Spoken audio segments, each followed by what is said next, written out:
সকালের নাস্তার জন্য সবচেয়ে স্পেশাল একটা খাবার হচ্ছে সেটা হচ্ছে 1 কাপ চা। আর 1 কাপ চায়ে কিন্তু সারাদিনের ক্লান্তিটা দূর করে দেয়। আর এই 1 কাপ চা খাবারের পর যে কতটা উপকার, যারা কিনা রেগুলার নাস্তার পর 1 কাপ চা খান তারাই বুঝবেন। হ্যালো এভরিওয়ান, আসসালামু আলাইকুম। কেমন আছেন আপনারা সবাই? আশা করি অনেক ভালো আছেন। আজকের দুপুরের আয়োজনটা একদম শুরু করে দিয়েছি। এদিকে কিন্তু ছোট সাইজের 2টা ইলিশ মাছ আমি ভিজিয়ে নিয়েছি। অন্যদিকে কিন্তু আজকে আমি ছুরির মাধ্যমে কিন্তু এই মুরগিটা পুরোটাই হচ্ছে কেটে নিব। তবে আমি ছুরি দিয়ে আগে কখনোই এরকম ভাবে কাজ করতে পারতাম না, আর এখন আলহামদুলিল্লাহ আমি ছুরি দিয়ে এখন সব কাজই করতে পারি। আজকের এই মুরগিটা কিন্তু আমি সম্পূর্ণ হচ্ছে এই ছুরি দিয়ে কেটে নিয়েছি। আসলে মানুষ চেষ্টা করলে কিন্তু সবকিছুই পারে। এমনিতেও কিন্তু এই দেশি মুরগিটা কিন্তু অনেকটাই শক্ত ছিল, তারপরও যতটুকু চেষ্টা করেছি লাস্ট পর্যন্ত আমি মুরগিটা কেটেই নিলাম। হাড্ডিগুলো কিন্তু ভীষণ শক্ত ছিল। আজকের দুপুরে মোটামুটি অনেক কিছুই রান্নার আয়োজন করব। এই তো এখানে কিন্তু আমার মুরগি কাটাটা পুরোটাই কমপ্লিট হয়ে গিয়েছে। এখন হচ্ছে মুরগিটা আমি একটা আলাদা হচ্ছে একটা বাটিতে নিয়ে ভালো করে ধুয়ে আমি ফ্রেশ করে নিব।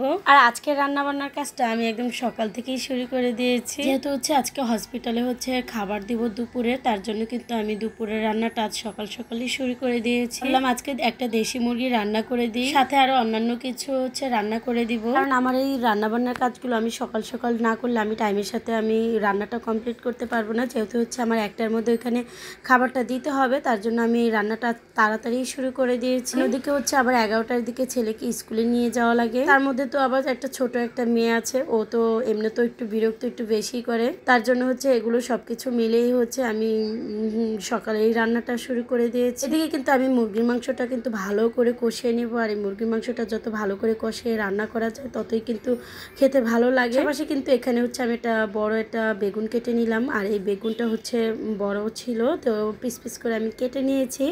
এখন দেন হচ্ছে এখানে আমি যত মশলা ছিল ওগুলা ভালো করে মাখিয়ে রেখে দিব, কারণ দুপুরে হচ্ছে গরম ভাতের সাথে কিন্তু এরকম ভাজা বেগুন খেতে কিন্তু ভীষণ ভালো লাগে। আর যেহেতু ভাবলাম যেহেতু হসপিটালে খাবার দেব, তাই আজকে একটু অন্যরকম কিছু খাবারের আয়োজন করি। কারণ হসপিটালে সবসময় হচ্ছে কিনে খাবার খাই, তো জানি না কেমন খায় হসপিটালের জিনিস, বা বাহিরে ঘর থেকে বাহিরে যত খাবারই বলেন না কেন সবকিছু কিন্তু তেমন একটা স্বাস্থ্যকর মনে হয় না। এই খাবারটা যেরকম স্বাস্থ্যসম্মতভাবে সুন্দরভাবে রান্না করা হয়, বাইরের খাবারটা কিন্তু ঠিক তেমনভাবে রান্না করা হয় না। এদিকে কিন্তু আমি হচ্ছে বেগুনগুলোতে একটু ডিজাইন করে নিয়েছি, কারণ ডিজাইনটা করাতে কিন্তু বেগুনের কালারটা দেখতেও কিন্তু ভীষণ সুন্দর লাগছে। দুপুরে কিন্তু আমি ইলিশ মাছ হচ্ছে রান্না করার জন্য ভিজিয়েছিলাম, প্রথমেই বলেছিলাম, কিন্তু ইলিশ মাছটা হচ্ছে আমি রান্না করার জন্য কিন্তু তেমন একটা সময় পাই নাই, তাই আজকে ওই মাছটা হচ্ছে আমি রান্না করতে পারিনি, ফ্রিজে রেখে দিয়েছি। এখানে কিন্তু আমি 1 মুঠো হচ্ছে লাল শাক এনেছিলাম, আর এই 1 মুঠো লাল শাকের দাম হচ্ছে আমার থেকে 20 টাকা রেখেছিল।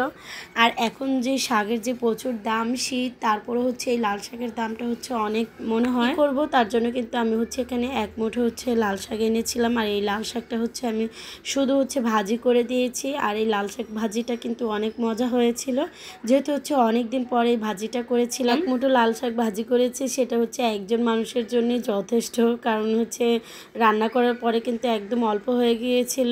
আজকে কিন্তু দুপুরের আয়োজনটা সম্পূর্ণ এটাই কিন্তু আপনাদের সাথে শেয়ার করলাম। তো যদি ভালো লেগে থাকে আপনারা কিন্তু লাইক কমেন্ট শেয়ার দিয়ে পাশে থাকবেন। তো কিন্তু আমার অনেক দিন হয়েছে তেমন একটা লং ভিডিও ছাড়া হয় না, তাই বলবো ছেলে মেয়ে নিয়ে এবং নানান ব্যস্ততার মাঝে হচ্ছে দিন কেটে যায়, তো এর জন্য হচ্ছে আমি তেমন একটা ফেসবুকেও সময় দিতে পারি না।